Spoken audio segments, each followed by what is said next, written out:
po si Summer, kumakain ng hapunan. Ayan.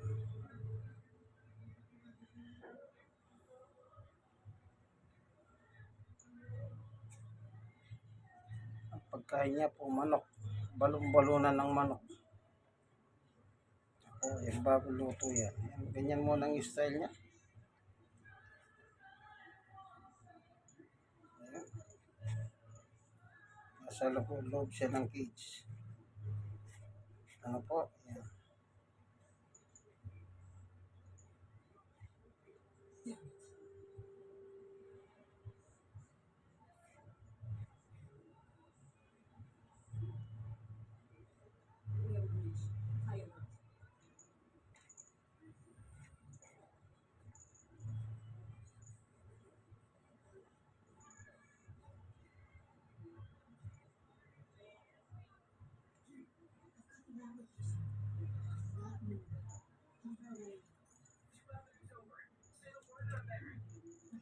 Lalaro pa. Hindi niya pinapansin yung... Ito po yung pagkain niya yan. Oh. Pinakulo po ng konting toyo. Balong-balunan po. Mataba lang yung manok. Ano po? Yan. Ayan. Pagkain po ni Summer yan. Ayan po si Summer. Oh.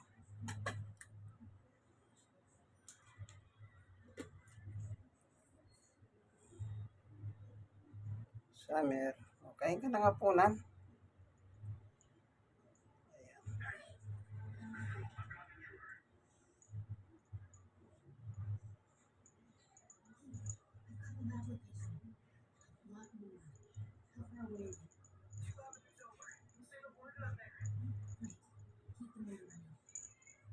Ewan ko ano yung style nito.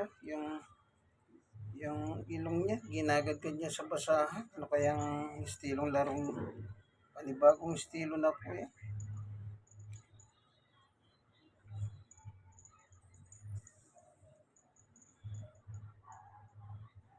Kaya ko po siya nilagyan ng pagkain. Kasi po pag pumuputok, nakakarinig siya ng nagpapuputok. Nanginginig po yung kanyang laman.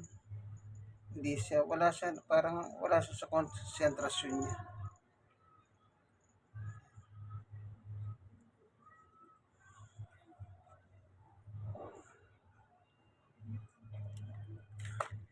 Kain ka na, kain na. Gusto mo ba bang ikulong kita?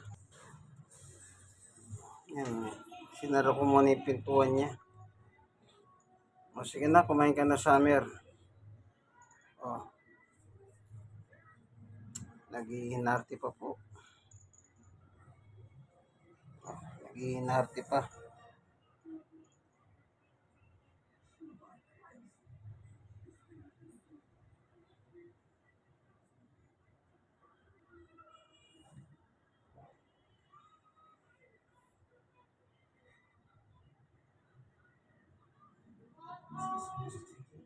Kain ka na, Summer. Sayang naman yung pagkain mong yan.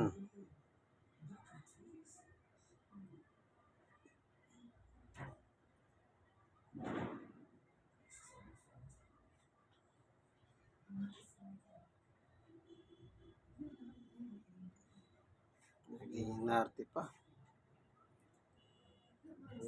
Baka gusto niya, iwanan ko muna siya. Kasi may ugaling ganito pagka kumakain, ayaw niya sinisilipan. Parang ayaw niyang may tumitingin sa kanya. Po.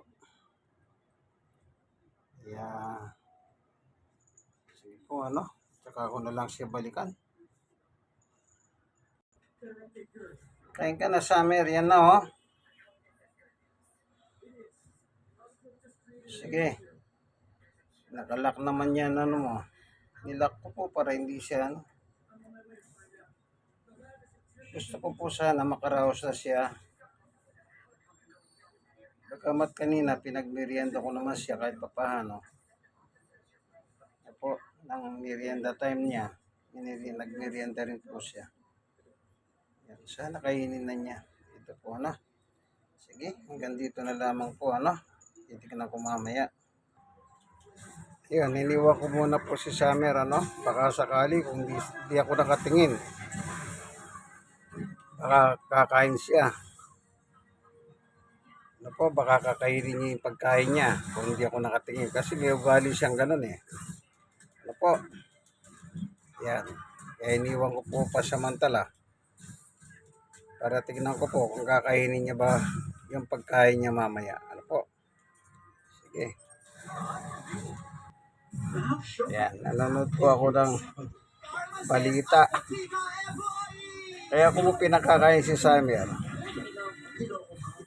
Para kung sakali man to makarinig siyang mga putok-putok, at least nakakain na siya. Kasi kapag nakakapagilig po siya ng mga putok, natetensyon siya, nanginginig po siya, no? Hindi siya makakain. Ano po, kaya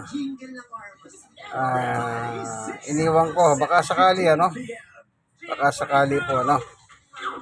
Kakain din siya. Kakainin niya yung binigay kong pagkain sa kanya na atay ng manok at saka ng balon-balonan. Ano po, isang piraso lang naman po yung balon-balonan, saka yung dalawang puso ng manok. Hindi po pala atay, puso. Alam niyo po, pag-aalaga ng hayop, kagaya ng aso, na tinatawag pong man best friend, kailangan po pagitahan niyo po siya ng pagmamahal. Yung ito pong si Summer, may gitna 2 taon na po, dalaga siya. Hindi pa nagkahanak, ano po. Pagkain niya po, hindi yung tira-tira namin. Sadyang pinagluluto po siya, kagaya nung bagong luto po yan. Minsan po, bumibili din po kami yung mga nabibili sa dog food. Sinubukan ko na siya kumain ng ganon. Ay, nagustuhan niya man yung ano pong tawag doon? Baka yung ano eh. Nagustuhan niya rin po, ano. Kaya paminsan-minsan binibilang ko siyang ganon. At saka Aussie. Yung Aussie po, pang matanda na. Ganun pa man, binababad ko rin po yun, ano, para mawala yung ano, yung alat. Kasi sinasabi po ng karamihan, dapat ibabad muna para yung alat mabawasan. Ayan, at hindi lang po mabawasan, lalambot siya ng bagya. Lalambot pa siya, ano po, kasi ibababad mo ng tubig. Kaya ganun po pag-aahalaga ng hayop, ano, man best friend yan, alagaan mo siya ng mahayos kasi yan ang kapiling mo eh, para ka rin merong security guard. Kahit maliit yan, kahit papaano, meron kang kasama. Ano po, tandaan nyo po yan. Ganyan po ang pag-ahalaga ng mga aso, lalo na kung meron silang lahi. Ano po, yan po, meron pong lahi. Ang lahi po niya ay Shih Tzu. Lahi po ni Summer, Shih Tzu. Ano po, yan. Titignan ko maya-maya, chichep ko. Tinignan ko kanina, parang gusto niya kumakain. Chichep ko din po uli, ano, kung gusto niya. Hindi pa rin po niya kinakain maigi. Pero nakakain na lang ilan-ilan. Kasi iniiwa ko pong malalait eh, para hindi siya mahirapan. Medyo ilang piraso lang ang kinain niya. Ayun, nagtatahol-tahol na. Ibig sabihin, gusto niya magpalabas yan, ganyan yan. Ayan. Meron naman po nabawas. Meron naman nabawas, ano po. Hindi pa po yata talaga siya gutom, kaya ini-snap niya pa. Ayan o. Ano ba, Summer? Ano? Hindi ka pa ba kakain, Summer? Hindi kita ilalabas dyan. Pag hindi mo pa kinain yan, alam mo naman siguro. Kailangan kakain ka. No? Ayan. Yung pagkain niya po, chicken. Atay ng manok at saka balon-balunan po, ano. Hanggang dito na lamang po, ano. Sigurado naman mamaya, babanatan niya yan. Kakainin niya rin yan, ika nga. Kasi Paborito niya yan. Oh, paborito. Chicken. Ito na lang po kaibigan. Share lang po ito, no? Sa aking munting video. Ito po ang inyong kaibigan kay Jesus, Brother Manny Bautista. Yan. Binibidyoan ko po si Summer. Yan. Meron pa siyang tira. Nabawas na rin po yan kahit papaano. Okay? Share na lang po kaibigan.